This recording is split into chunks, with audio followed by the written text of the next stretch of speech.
Hello friend, আমি প্রতিমা চলে এসেছি তোমাদের সামনে অসাধারণ একটি বিখ্যাত মিষ্টি নিয়ে। তোমরা তো সকলেই জানো যে কৃষ্ণনগরের সরভাজা কতটা বিখ্যাত আর কতটা খেতে সুস্বাদু। তো আমরা বাড়িতেই কিন্তু সরভাজা তৈরি করে নিতে পারি। যদি পারফেক্ট রেসিপি জানা থাকে তোমরা কিন্তু খুব সহজে করে নিতে পারবে কৃষ্ণনগরের এই সরভাজা। তো কৃষ্ণনগরের সরভাজা খেতে কতটা সুন্দর আমরা সকলেই জানি। কিভাবে করেছি তোমাদের সাথে শেয়ার করে নেব। আমি এখানে এক বাটি সর নিয়েছি। এই সর কিন্তু একদিনে তোলা নয়, এই সর আমি অল্প অল্প করে তুলে রেখেছি প্রায় 7-8 দিন ধরে। সেটি ফ্রিজের মধ্যে স্টোর করে রেখেছিলাম। তো দেখতেই পাচ্ছ সরের মধ্যে কিন্তু অনেকটা দুধ আছে, এই দুধটা কিন্তু আমি নেব না। দুধ বাদে সরের পুরো অংশটাই আমি একটি বোলের মধ্যে তুলে নিলাম। তো এই সরের সাথে তোমরা কিন্তু খোয়া ক্ষীরও দিতে পারো, আর না থাকলেও কোনো ব্যাপার না। আমি যা যা দিয়েছি ঠিক সেভাবেই করবে, কিন্তু আমি এখানে হাফ কাপের মতো খোয়া ক্ষীর অ্যাড করে নেব। সরগুলোকে প্রথমে আমি ভেঙে নিলাম খুব সুন্দর করে। যেহেতু ফ্রিজে ছিল একটু জমে গেছে, সেগুলোকে খুব ভালো করে স্মুথ করে নিতে হবে একটু চামচ দিয়ে। তারপরে খোয়া ক্ষীরটা আমি এর মধ্যে ভেঙে নিলাম।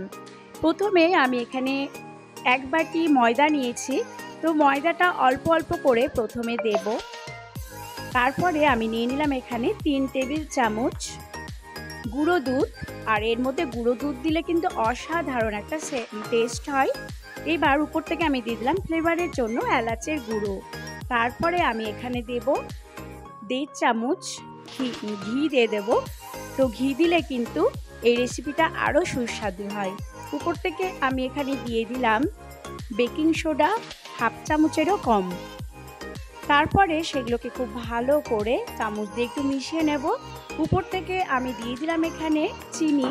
তো আমি এখানে চিনিটা গুঁড়ো করে 2 চামচ চিনি দিয়ে দিলাম। তারপরে হাত দিয়ে খুব ভালো করে সেগুলোকে কিন্তু মেখে নিতে হবে।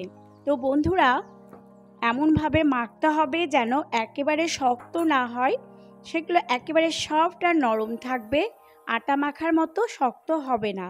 আটা মাখার মতো শক্ত করলে কিন্তু রেসিপিটা ভালো হবে না। অল্প অল্প করে এখানে ময়দা দিয়ে আমি মেখে নিলাম। এখানে আমার মোট 2 কাপ ময়দা লেগেছে। খুব ভালো করে মেখে নেওয়ার পর এখানে 20 মিনিট আমি রেস্টে রাখবো। তারপরে সেগুলোকে একটি প্লেটের মধ্যে আমি সাদা পেপার দিয়ে ঘি লাগিয়ে নিয়েছি। তোমরা চাইলে কেক টিনে করতে পারো, আর কেক টিনে করলে কিন্তু ভীষণ সুন্দর হয়। তো আমার কেক টিন নেই বলে এই প্লেটের মধ্যে আমি পেপারে একটু ঘি লাগিয়ে নিয়ে ঢেলে নেব। তারপরে সেগুলোকে পুরো প্লেটের মধ্যে হাত দিয়ে সমান করে বসিয়ে দিতে হবে।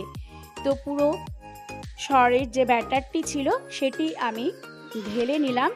ঢেলে নিয়ে কিন্তু হাতে একটু ঘি লাগাবো। ঘি লাগিয়ে সুন্দর করে পুরো প্লেটের মধ্যে সেটিকে চিকন করে হাত দিয়ে চেপে চেপে এইভাবে বসিয়ে দেব। তারপরে রেখে দেব ডিপ ফ্রিজের মধ্যে প্রায় 8 ঘন্টার মতো। সেগুলোকে একটু শক্ত করে নেব। তারপরে বের করব। বের করে সেগুলোকে কাটতে হবে। তার আগে আমি একটু সেরা তৈরি করে নেব। তো আমি এখানে নিয়ে নিলাম 3 কাপ জল। তার মধ্যে আমি নিয়ে নেব প্রায় 1.5 কাপের মতো চিনি।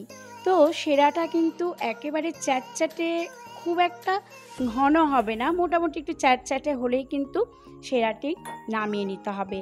তার মধ্যে আমি দিয়ে দেব একটুখানি এলাচ। এলাচটা ফাটিয়ে নিয়ে আমি তার মধ্যে দিয়ে দেব। অরেঞ্জ কালার নিয়ে আসার জন্য আমি এখানে দিয়ে দিলাম 2 drop food colour, orange food colour. তোমাদের কাছে যদি কেশর থাকে তোমরা কেশরও দিতে পারো। সেগুলো দিয়ে খুব ভালো করে একটু হালকা চ্যাটচ্যাটা করে একটা সেরা তৈরি করো। এবার ফ্রিজে রাখা সরের প্লেটটি বার করে নেব। 8 ঘন্টা পর এগুলো একটু শক্ত হয়ে গেছে।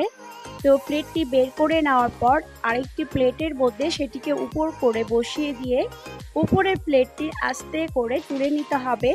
তারপরে যে পেপার আছে সেই পেপারটিকে হালকা করে অল্প প্রেস করে সেগুলোকে তুলে নেব। বেশি চাপ দেওয়ার দরকার নেই, খুব হালকা হাতে পেপারটিকে তুলে নেব, আর সেটি আস্তে করে উঠে আসবে খুব সহজেই। তো আমি পেপারটি তুলে নিলাম। তারপরে সেগুলোকে চৌকো চৌকো করে কিন্তু আমি কেটে নেব একটি ছুরির মাধ্যমে।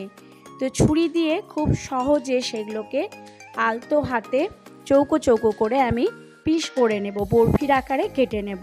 তো এই মিষ্টির শেপ কিন্তু একটু চৌকো ধরনেরই হয়। আমি এখানে মিষ্টিগুলো একটু মোটা টাইপের করেছি, তোমরা যদি মনে করো তাহলে একটু পাতলা করতে পারো, কিন্তু আমি এখানে মিষ্টিগুলো বেশ মোটা করেই করেছি। তারপরে আমি ফ্রাই প্যানের মধ্যে একটি প্যান চাপিয়েছি, তার মধ্যে নিয়ে নিলাম খানিকটা রিফাইন্ড অয়েল। তেলটা হালকা একটু গরম হয়ে গেলেই সেগুলোকে একে একে ভেজে নেব। হাত দিয়ে একটু দেখে নিতে হবে যে তেলটা হালকা একটু গরম হয়ে এসছে, তখন বরফিগুলো একটা করে দেব, দিয়ে আস্তে আস্তে করে এপিট ওপিট একটু লালচে করে কড়া করে ভেজে নেব। বেশি হাই ফ্লেমে দেব না বন্ধুরা, তাহলে কিন্তু মিষ্টিগুলো একেবারে ভালো মতো ভাজা হবে না, বরং সেগুলো কড়া আছে ভেঙে যেতে পারে। তো এগুলোকে আলতো হাতে এইভাবে অল্প অল্প লো ফ্লেমে মিষ্টিগুলোকে সুন্দর করে ভেজে নেব। ভেজে নিয়ে একটি আমি থালার মধ্যে সেগুলোকে সাজিয়ে নিয়েছি।